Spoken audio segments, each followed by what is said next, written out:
Hello guys, welcome to my YouTube channel Tech Wisdom and welcome to another PC related video on this channel. And today I'm going to show you how you can remove your password that you use to log in your PC.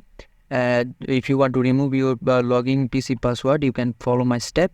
Just click here on the search button and type here sign in option.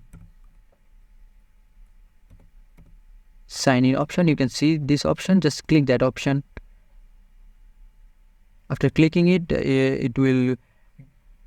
this window will pop up here, and you can see my password option. Just click here, the change button. Just click here, and I have to give my current password to ensure I am using this PC.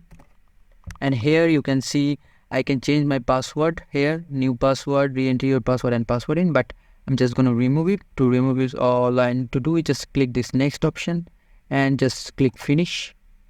And you can see your account does not have a password. This means I don't need any password to log into my PC, and I successfully remove my password. So this is the video. I hope this video helps you. If this video helps you, consider subscribing to my channel, and I will catch you guys on the next one.